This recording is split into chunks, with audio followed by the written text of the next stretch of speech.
بسم اللہ الرحمن الرحیم۔ کاش میں اس قبر میں دفن کیا جاتا۔ وہ ایک یتیم بچہ تھا۔ اس کی چچا نے اس کی پرورش کی تھی۔ جب وہ بچہ جوان ہوا تو چچا نے اونٹ بکریاں غلام دے کر اس کی حیثیت مستحکم کر دی تھی۔ اس نے اسلام کے متعلق کچھ سنا تو دل میں توحید کا شوق پیدا ہوا، لیکن چچا سے اس قدر ڈرتا تھا کہ اظہار اسلام نہ کر سکا۔ جب حضور صلی اللہ علیہ وسلم فتح مکہ سے واپس گئے تو اس نے چچا سے کہا، مجھے برسوں انتظار کرتے گزر گئے کہ کب آپ کے دل میں اسلام کی تحریک پیدا ہو، لیکن آپ کا حال وہی پہلے کا سا چلا آ رہا ہے۔ مجھے اجازت دیجیے کہ میں مسلمان ہو جاؤں۔ چچا نے جواب دیا، اگر تو محمد کا دین قبول کرنا چاہتا ہے تو میں سب کچھ تجھ سے چھین لوں گا۔ اس نے جواب دیا، چچا جان، میں مسلمان ضرور ہوں گا، آپ کا جو منشا ہے کریں، اور جو کچھ میرے قبضہ میں مال و زر ہے سب کچھ سنبھال لیجئے۔ اس نے یہ کہہ کر چچا کے دیے کپڑے بھی لوٹا دیے اور ایک پھٹی پرانی چادر اوڑھ لی اور مدینہ کو روانہ ہو گیا۔ صبح وہ مسجد نبوی میں پہنچ گیا اور مسجد سے ٹیک لگا کر انتظار میں بیٹھ گیا۔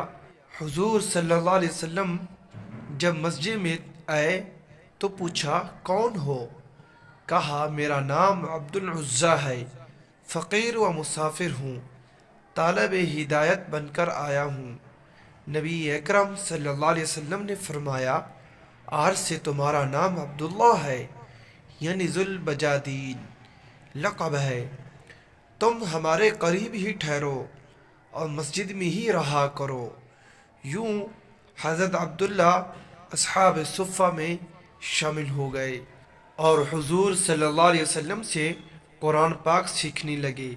ایک دفعہ حضرت عمر رضی اللہ تعالی عنہ نے حضرت عبداللہ رضی اللہ تعالی عنہ کے بارے میں کہا کہ لوگ تو نفل نماز پڑھ رہے ہیں اور یہ اعرابی اس قدر بلند آواز سے ذکر کر رہا ہے کہ دوسروں کی نماز میں خلل ہو رہا ہے۔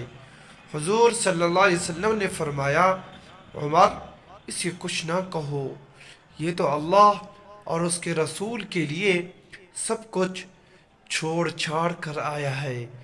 حضرت عبداللہ رضی اللہ تعالی عنہ کے سامنے غزوہ تبوک کی تیاری ہونے لگی تو حضور صلی اللہ علیہ وسلم نے انہیں دعا دیتے ہوئے فرمایا، الہی، میں کفار پر اس کا خون حرام کرتا ہوں۔